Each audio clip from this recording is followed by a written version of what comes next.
Assalamualaikum warahmatullahi wabarakatuh. Shalom, Om Swastiastu, Namo Buddhaya, Salam Kebajikan. Perkenalkan, nama saya Cornelius D. Irawan dengan NIM G0024-142 dari kelompok B9.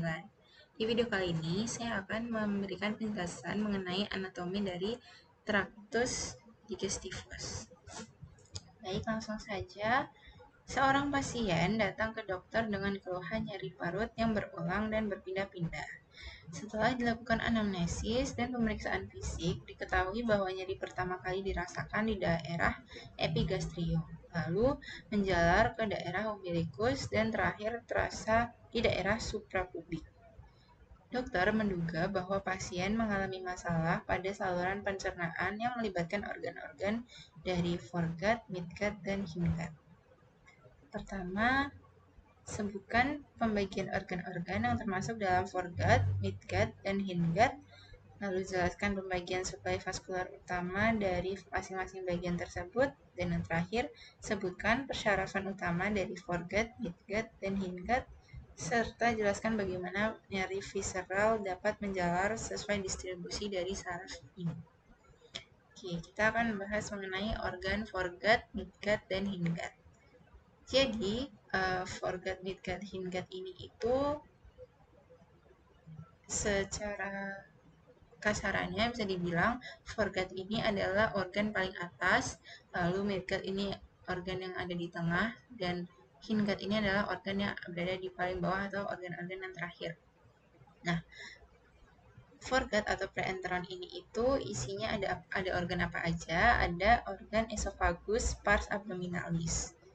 Lalu ada gaster, ini gaster, ada duodenum, pars superior, sampai papilla duodeni mayor. Lalu ada hepar, ini ada juga pankreas, ada vesica velea, dan ada lian. Selanjutnya untuk midgut atau organ yang berada di tengah atau mesenteron ini itu ada duodenum, pars descendens, et inferior, et ascendens. Itu yang sebelah sini. Lalu ada jejunum, et ileum, ini ya di sini. Ada cecum et appendix, ada colon ascendens, ada 2/3 dari colon transversum. Nah, untuk yang hindgut atau bagian yang organ yang bawah itu ada 1/3 dari colon transversum, ada colon descendens, ini colon descendens, ada colon sigmoideum, dan ada juga rectum dan analis, analis. Selanjutnya untuk vaskularisasinya sendiri dibagi menjadi dua, ada sistema anteriosa dan ada sistema venosa. Jadi vaskularisasi arteri dan vaskularisasi vena. Untuk yang foregut sendiri, sistema arteriosanya atau vaskularisasi arterinya itu percabangan dari truncus coeliacus. Yang pertama ada arteri hepatica communis, ada arteri gastrica sinistra, dan ada juga arteri lienalis. Untuk yang midgut, ini percabangan dari arteri mesentrika superior, ada arteri colica media, ada arteri pancreasio-duodenalis, ada juga arteri colica dextra, lalu ada arteri ileocolica, dan ada arteri intestinalis.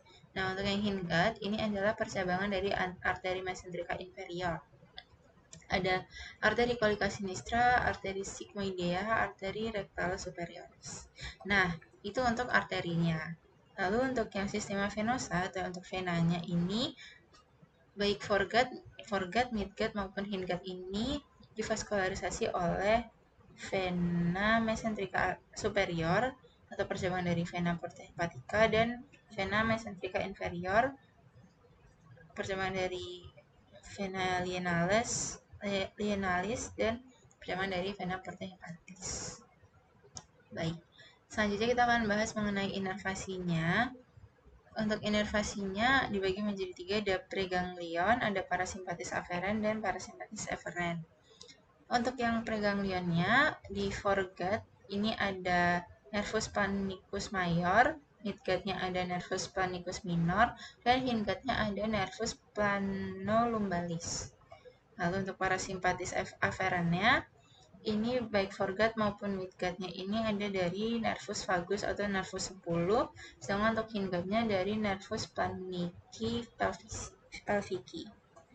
Untuk yang efferentnya, parasimpatis efferentnya juga sama, foregut dan midgutnya sama-sama nervus vagus atau nervus 10, dan untuk hindgutnya splanchni pelvici. Lalu kita akan bahas mengenai penjalaran nyeri visceral. Untuk yang foregut, lokasi nyerinya itu ada di daerah epigastrium. Nah, nyerinya ini kadang bisa menjalar ke punggung bagian atas atau ke dada. Untuk saraf yang menginervasinya tadi ada nervus vagus dan juga ada serat otonom dari sistem simpatetik yang asalnya dari ganglion thoracal. Nah, untuk yang midgut, itu lokasinya ada di daerah mesogastrium yang dapat menyebar ke daerah perut bagian bawah atau hipogastrika. Saraf yang menginervasi dari penjalaran nyeri di midgut ini adalah saraf otonom percabangan dari plexus mesentericus superior yang sumbernya itu dari sistem simpatetik ganglion thoracal T5 sampai T9. Lalu untuk hindgut, itu lokasinya ada di perut bagian bawah, terutama di right lower quadrant dan juga left lower quadrant. Ini tuh dapat menjalar ke daerah punggung bawah atau ke panggul ya. Nah, saraf yang menginervasinya sendiri itu berasal dari plexus mesentericus inferior yang dipengaruhi oleh serat parasimpatis dan saraf sakral serta ada serat simpatetik dari ganglion lumbar dan sakral. Baik, mungkin itu dulu dari saya. Itu saja dari saya. Kurang lebihnya saya mohon maaf. Wassalamualaikum warahmatullahi wabarakatuh. Terima kasih.